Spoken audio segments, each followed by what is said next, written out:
Herkese merhaba. Bugün acaba ilaç tedavisiyle sperm sayısı artabilir mi, kalitesi artabilir mi? Bununla ilgili kısa videomuz olacak arkadaşlar. Şimdi bu hasta 40 yaşında, yaklaşık 1,5 yıldan beri çift olarak çocukları olmuyor ve erkek infertilitesi, kısırlıkla ilgili tedavi alıyorlar. Yaklaşık 1 yıldan beri kadın doğum tarafından tedavi alınıyor ama erkek tarafı ne yazık ki 1 yıl sonra değerlendirilmesi akıl edilmiş. Erkeği de müdahale edebiliyorlar ya da erkeği üroloji hekimine geç gönderebiliyorlar. 1 yıl kayıpları olmuş hastalarımızın. Şimdi bana geldiklerinde hastanın sperm kalitesini, varikoseli var mı yok mu, ultrasonla tespitini, fizik muayenesini, kan testlerini, biyokimyasal analizini yaptık. Biyokimyasal analiz sonrasında sperm konsantrasyonunun oldukça düşük olduğunu tespit ettik. 15 milyonun altında bir değer.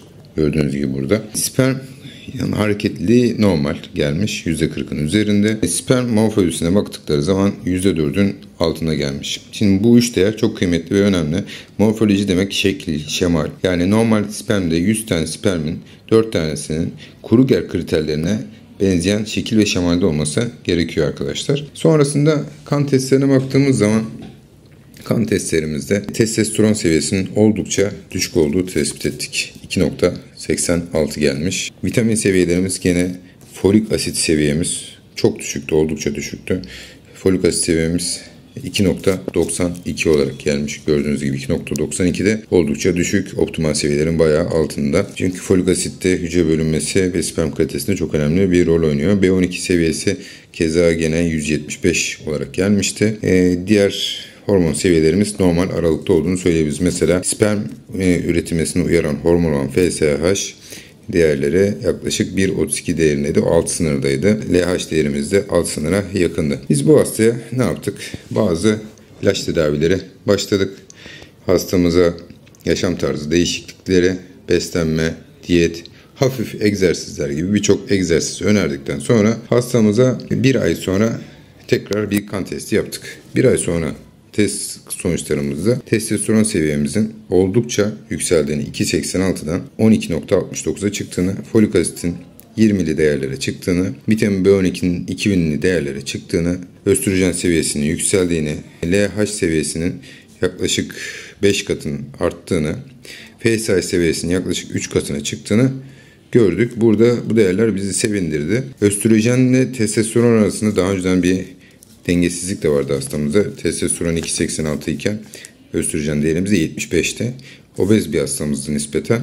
Hastaya kilo vermesini de önerdik. Tabii bu 100 olan östrojen seviyesinde bir tık daha düşürdük. Testosteron östrojen dengesi de çok önemli çünkü. Peki 4 ay sonra biz bir sperm testi yaptırdık. 4 ay sonraki sperm testlerimizde sonuçlarımız nasıl çıktı? 4 ay sonra yaptığımız sperm testlerimizde arkadaşlar sperm sayısının 55 milyona çıktığını görebilirsiniz konsantrasyonu. Tedavi öncesinde kaçtı? 5,9'du.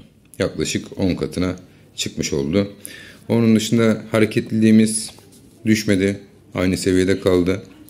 Onun dışında morfoloji değerlere baktığımızda morfoloji değerleri de %7'yi yakaladık. Yani normal bir sperm kalitesini yakalamış olduk. Şimdi burada önemli olan konulardan bir tanesi şu: tedaviye devam edilmesi gerekiyor ki sperm kalitesi düşmesin. Yaşam tarzı değişikliklerini hasta korusun. Aynı zamanda bu tedaviyle spontan gebelik yakalamamız için haftada 4 kere ilişkiye girsin, cinsel ilişkiye girsin hastamız. Hasta gebeliği yakalayamasa bile hastamızın ileride yaptıracağı aşılama ya da tüp bebek gibi yardımcı üreme tekniklerine başvurmaya kalkarsa başarı oranı da yüksek olsun. Neden? Çünkü biz çok görüyoruz ki kadın doğumda şu değerlerle hastalarda tüp bebek yapılmaya çalışıldığını, yani bazen mecburen yapılabiliyor tabii, ama kaliteli bir spermle tüp bebeğe gittiğiniz zaman başarı oranınız illaki daha yüksek olacaktır. Çünkü tüp bebek hem uzun bir süreç, hem ekonomik olarak sıkıntılı bir süreç, hem de zahmetli bir süreç.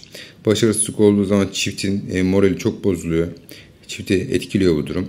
O yüzden ne kadar kaliteli spermle girerseniz tüp bebeğe başarı şansınız da o kadar artacaktır. Dinlediğiniz için teşekkürler, saygılarımla.